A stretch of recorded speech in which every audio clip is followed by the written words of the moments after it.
Hello students, કેમ છો બધા? મજામાં ને? તો આજે તમને હું આ વિડીયોમાં એમસીક્યુ સેક્શનમાં સારામાં સારો સ્કોર કેવી રીતે કરી શકાય એની બે સ્ટ્રેટેજી તમને હું આ વિડીયોમાં આપવાનો છું. સાથે સાથે જે મોસ્ટ આઈએમપી એમસીક્યુ છે એનું લિસ્ટ પણ આ વિડીયોમાં હું તમને આપવાનો છું. હવે ઘણા બધા સ્ટુડન્ટના થિયરી અને ન્યુમેરિકલ્સમાં માર્ક્સ તો આવી જાય છે, પણ જે એમસીક્યુ સેક્શન છે એમાં એ લોકોના માર્ક્સ બહુ કપાઈ જાય છે. એનું મેઇન રીઝન મને એવું લાગે છે કે થિયરી અને ન્યુમેરિકલ્સ હોય છે એમાં મોસ્ટ આઈએમપી થિયરી અને મોસ્ટ આઈએમપી ન્યુમેરિકલ્સ તો આપણને ખબર હોય છે કે આ થિયરી અને આ ન્યુમેરિકલ્સ મોસ્ટ ઇમ્પોર્ટન્ટ છે અને એ બોર્ડમાં પૂછાઈ શકે છે અને પૂછાય પણ છે. એટલે સ્ટુડન્ટ્સના માર્ક્સ પાર્ટ બીમાં થિયરી અને ન્યુમેરિકલ્સમાં સારા આવે છે, પણ જે એમસીક્યુ સેક્શન છે એમાં એ લોકોના માર્ક્સ કપાઈ જાય છે અને એમાં એ લોકોને બહુ માર પડે છે. તો આ જે એમસીક્યુ સેક્શન છે એમાં સારામાં સારો સ્કોર કેવી રીતે કરી શકાય એની બે સ્ટ્રેટેજી તમને આ વિડીયોમાં હું આપવાનો છું. ઓકે, તો ચલો આપણે વિડીયો સ્ટાર્ટ કરીએ. તો સ્ટુડન્ટ્સ, અહીંયા પાર્ટ એ જે હોય છે એ એમસીક્યુ સેક્શન હોય છે અને અહીં 50 એમસીક્યુ પૂછાય છે. ટોટલ પૂછાય છે 50 એમસીક્યુ. આ જે એમસીક્યુ સેક્શન છે એ જો તમારે બહુ સ્ટ્રોંગ કરવો હોય તો હું અહીં તમને 4-5 સ્ટેપ બતાવીશ.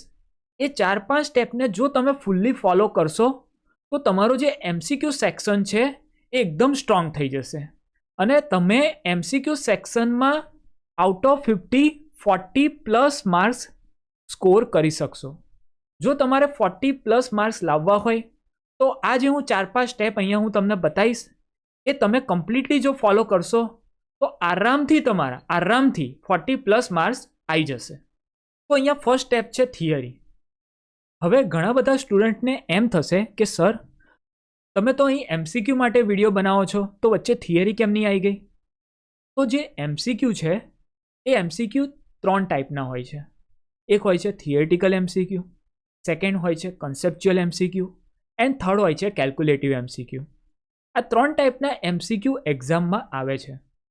હવે જો તમારી થિયરી પાક્કી નહીં હોય, તમે થિયરી પ્રોપર લર્ન નહીં કરી હોય, તો જે થિયરિટિકલ એમસીક્યુ છે એ થિયરિટિકલ એમસીક્યુ તમને નહીં આવડે, એમાં માર્ક્સ તમારા જતા રહેશે.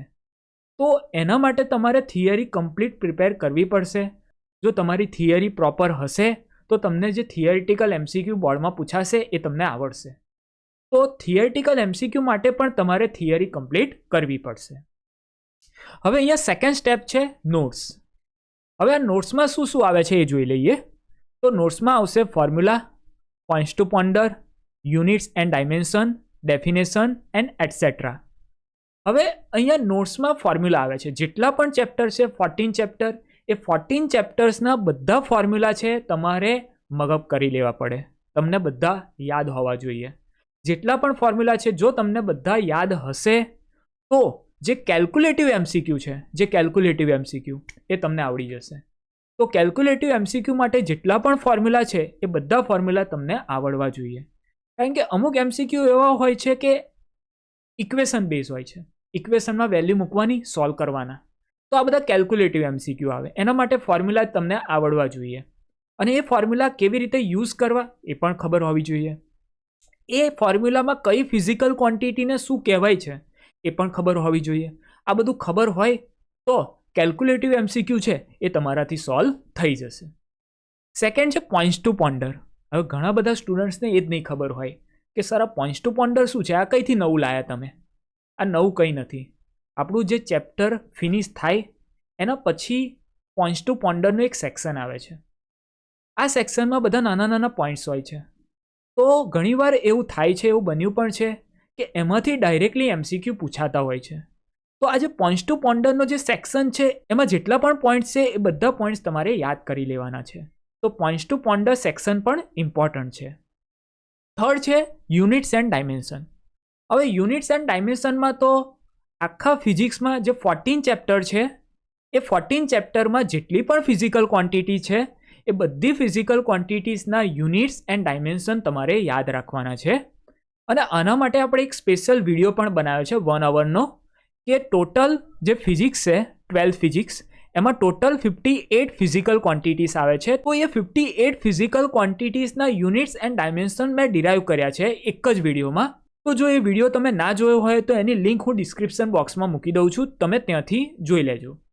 તો યુનિટ્સ એન્ડ ડાયમેન્શનના બેઝ પર પણ 2-3 MCQ આવતા હોય છે બોર્ડની એક્ઝામમાં, તો એ પણ ઇમ્પોર્ટન્ટ છે. ડેફિનેશન પણ ઇમ્પોર્ટન્ટ છે કે એ તમારો કન્સેપ્ટ ક્લિયર કરવામાં કામ લાગશે. અમુક નાના પોઈન્ટ્સ હોય છે, એ બધા યાદ રાખવાના હોય છે કે જે કન્સેપ્ચ્યુઅલ MCQમાં કામ લાગે. એટલે કન્સેપ્ચ્યુઅલ MCQ માટે જે કન્સેપ્ટ હોય છે, કન્સેપ્ટ એ તમારે ખાસ યાદ રાખવાનો હોય છે. અને કન્સેપ્ચ્યુઅલ MCQ માટે એ થિયરીનો મેઇન કન્સેપ્ટ જ કામ લાગતો હોય છે. તો તમારે આટલા પોઈન્ટ્સ યાદ રાખવાનો હોય છે નોટ્સમાં: formula, points to ponder, units and dimension, definition, etcetera. હવે થર્ડ પાર્ટ છે ન્યુમેરિકલ. આ ન્યુમેરિકલ પાર્ટ પણ બહુ ઇમ્પોર્ટન્ટ છે. આપણી ટેક્સ્ટબુકમાં એક્સરસાઇઝ અને એક્ઝામ્પલ્સમાં અમુક ન્યુમેરિકલ્સ એવા નાના હોય છે કે જે ડાયરેક્ટલી MCQ બનાવીને પૂછાતા હોય છે અને પૂછાઈ પણ ગયા છે. તો આ ન્યુમેરિકલ્સ તમારે બધા લર્ન કરવાના છે. અને આ વિડીયોમાં હું આગળ તમને એ જે ન્યુમેરિકલ્સ છે, જે નાના ન્યુમેરિકલ્સ છે જે MCQ બનાવીને પૂછાઈ શકે છે, તો એ ન્યુમેરિકલ્સનું લિસ્ટ પણ હું તમને આગળ આ વિડીયોમાં આપવાનો છું. તો આ જે ન્યુમેરિકલ છે એ તમારે પ્રિપેર કરવાના છે.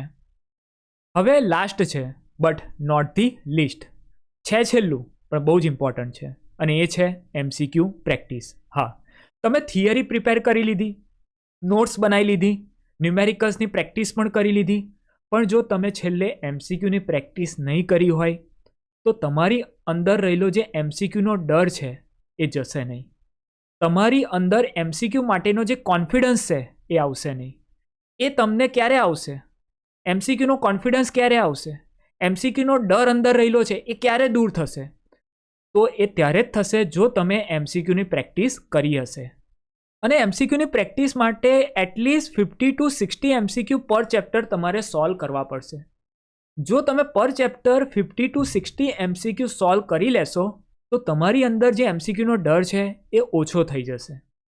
MCQ માટે થોડો કોન્ફિડન્સ તમને આવશે, પણ આના માટે તમારે MCQની પ્રેક્ટિસ કરવી જ પડશે. એટલીસ્ટ 50 to 60 MCQ પર ચેપ્ટર સોલ્વ કરવા જ પડશે. હવે MCQ તમે સોલ્વ કંઈથી કરશો? તો MCQ સોલ્વ કરવા માટે તમે કોઈ પણ રેફરન્સ બુક યુઝ કરી શકો છો. જે તમે પહેલેથી કરતા આવ્યા હો એ રેફરન્સ બુક તમે યુઝ કરી શકો છો. અથવા તો અમે સારથી બેચ બનાવી છે જે કમ્પ્લીટ MCQ સિરીઝ છે. એની ઇન્ફોર્મેશન હું તમને આગળ વિડીયોમાં આપીશ. ઓકે, હવે સ્ટુડન્ટ્સ, અહીં જે આપણે ન્યુમેરિકલની વાત કરતા હતા કે જે મોસ્ટ IMP ન્યુમેરિકલ્સ છે જે MCQમાં પૂછાઈ શકે છે, જેમાંથી MCQ બનાવીને પૂછાઈ શકે છે, તો એ કયા ન્યુમેરિકલ્સ છે એનું લિસ્ટ હું તમને એકવાર બતાવી દઉં. તો ચલો આપણે એનું લિસ્ટ જોઈ લઈએ. તો સ્ટુડન્ટ્સ, આ મોસ્ટ IMP MCQનું આ લિસ્ટ છે. ચેપ્ટર વાઇઝ મેં અહીં આખું લિસ્ટ આપ્યું છે. કયા ચેપ્ટરમાં કયા ઇમ્પોર્ટન્ટ ન્યુમેરિકલ્સ છે જે ન્યુમેરિકલ્સ ડાયરેક્ટલી MCQ બનાવીને એક્ઝામમાં પૂછાઈ શકે છે.